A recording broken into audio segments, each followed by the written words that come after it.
Hey neighbor, Hey, what you doing outside? Maybe you should be inside right now, you know? You could bring your computer. what's a computer?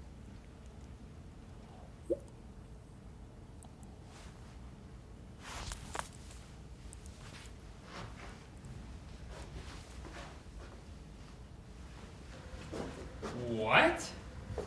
Why would you say something like that? It's such a ridiculous question for anyone to ask. What's up, guys? I'm KBHD here. Welcome back to Quarantine Content. Just a little bit of entertainment for you while we're all staying inside. And I do have a new product here. I've been using the new 2020 iPad Pro for about a week. Bigger 12.9-inch iPad Pro, 1 terabyte, space gray. This is the one I and a lot of people were very excited about when it first got revealed.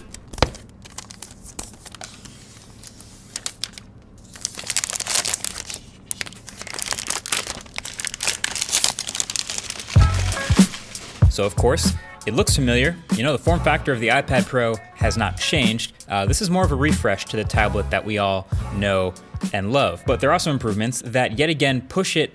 It feels like even farther ahead of the competition now. The last few years, I've been pretty impressed with just how good iPad Pro has been as far as a tablet user experience, and that lead again grows here. Now, this is a review of the new iPad, but as you may recall, one of the most interesting accessories in recent memory launched alongside it, and that was the new Magic Keyboard. It's this case with a backlit keyboard and a pass-through USB Type-C port, and then a floating magnetic mount for the iPad and a trackpad. So really, it's definitely that I gotta get my hands on. It is $300, or actually $350 for the bigger one, but I definitely need to see if that accessory, or the one Logitech makes, or really anyone like it, can make the iPad Pro a computer. So definitely hit subscribe if you haven't already to be one of the first to see that when it comes out. It's supposed to come out in May, and I think that's probably gonna be accurate. But for now, let's do a review of what we do actually have, which is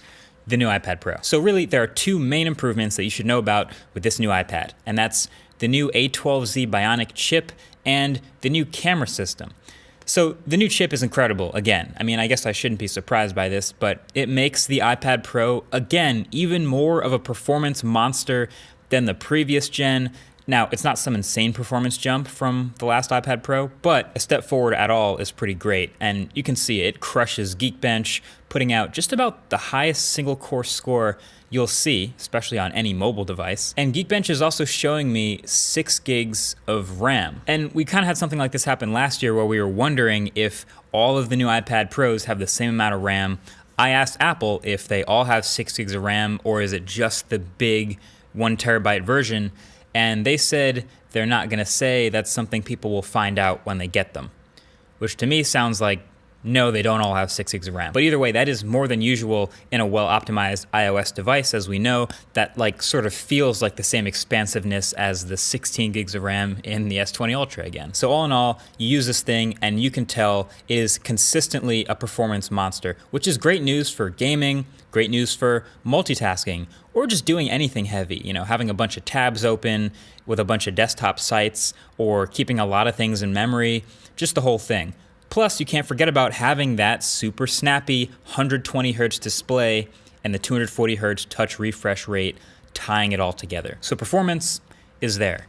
And then there is the new camera system on the back. Now, I know I rag on this a lot. Like, why do you really need an amazing camera in the back of the iPad? Are you really gonna be the guy in the back row of the concert holding it up, blocking everyone's view like this? Are you gonna be that guy? Like, I basically felt like you can probably put just about any off-the-shelf camera on the back of the iPad, as long as it's good enough for document scanning, you know, the occasional video call. That's probably good enough, right? Like, no one's doing serious photography on an iPad, right? But this new camera module, while it is better at a lot of things, it also leans in a bit of a different direction, and that is for AR. So you again have a 12 megapixel primary camera, not as good as the iPhone 11, but it is pretty good. And then it also adds a 10 megapixel ultra wide camera, which, fine, okay, if you're gonna add another lens, it's better than a pointless telephoto, Google. And then that third spot, this weird looking opaque circle on the back right-hand side, that is a LiDAR scanner. Yeah, LiDAR. Light detection and ranging is what that stands for, in case you're wondering. But this isn't something you typically see in mobile applications. LiDAR you might recognize from like some self-driving car projects or rovers on other planets. This is essentially, it's using this as a scanner to bounce the light off of objects and create a depth map to get a second layer of understanding of the world around the camera. So why does the iPad get LiDAR? Think of it as a really impressive depth sensor, specifically for AR. So the Measure app, for example, pretty good AR app, fires up, and instead of needing to slowly pan around and scan the room to calibrate, it immediately knows what's up, starts to recognize surfaces and lines, and it takes more precise measurements that stay pinned in the environment better than ever before. Like, it is a really noticeable difference to me. Now, I still probably wouldn't trust the Measure app again for serious activities like hanging a permanently mounted TV to the wall, but hey, it's a lot better. And there are some other apps too that will notice a significant speed and accuracy improvement for all things augmented reality. So does the LiDAR make a difference? Yes, definitely. But I don't use AR stuff that much that it would be a reason for me to get a new iPad. Now, it's an interesting new hardware move because now it's sort of like Apple saying, this is how you do great augmented reality. Does that mean every future high-end camera from Apple has to have LiDAR? Like, does that mean the new iPhone that comes out later this year will have a LiDAR scanner on the back? Probably. But as someone who doesn't play Pokemon Go, I can't remember the last time I was wishing AR on the iPad was dramatically better. Not that it's a complaint, it's definitely much better than it was before. It's just not a reason I would go out to spend money on a new iPad versus the last one. Also, weirdly, with all that improvement for depth detection on the back, if you open the iPad's camera app, there's still no portrait mode on the back camera. It's still only selfie portraits that don't use LiDAR. So this crazy impressive, expensive new sensor specifically for sensing depth is not used to improve portrait mode, the thing that I think most people use most of the time at all. All right, but that's about it as far as physical changes to the iPad Pro. There's some other little things like improved microphone quality, which you're hearing right now. I really like this trend, Apple. Keep this up. I hope everyone realizes microphones are important. And there's also now Wi-Fi 6 on board, so that's awesome if your router supports it. And really everything else that we already love about the last gen iPad Pro is still here. The quad speaker system, for example, still here, still best in class for any tablet. They sound awesome. The battery life is still excellent, especially on the bigger model. USB Type-C still here, still awesome.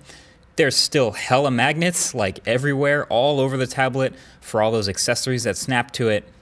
And it's still overall the same boxy, kind of thin form factor that Zach snapped in half.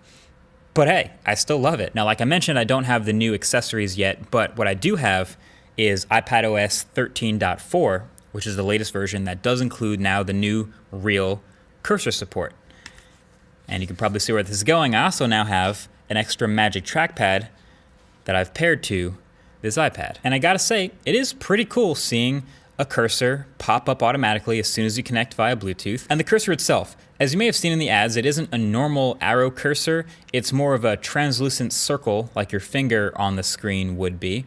And it just moves around as you would expect with your cursor input. But then almost any time you get over a recognized touch point, whether it's in an app or in a menu, that cursor sort of snaps to a box shape over that touch point. And you can move between nearby touch points a little easier that way. It's a very iPad way of doing things, but it makes a lot of sense. But the thing is, it works some of the time, not all the time. Like, it works in some places, but not every single place you might expect it to. So really, apps are gonna have to get updated to support the full array of button sensing, I guess is what it might be called.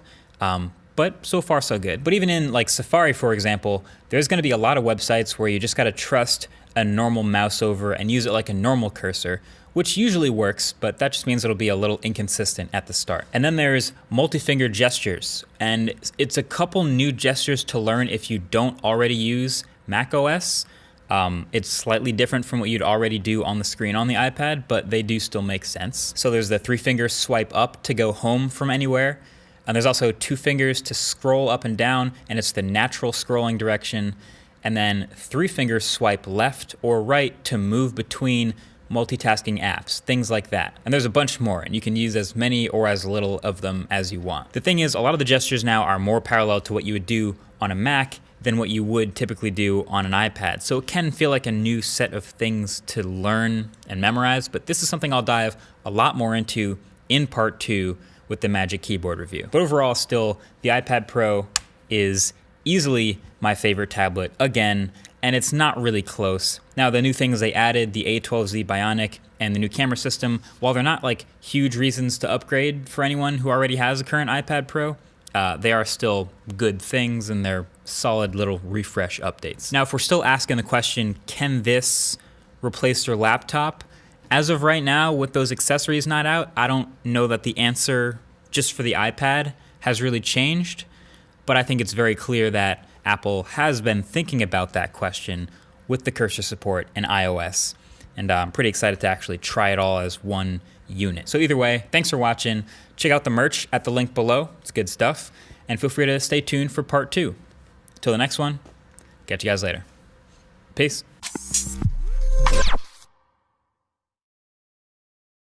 You hanging out outside? You should probably be inside, you know, this time of year. You could bring your computer.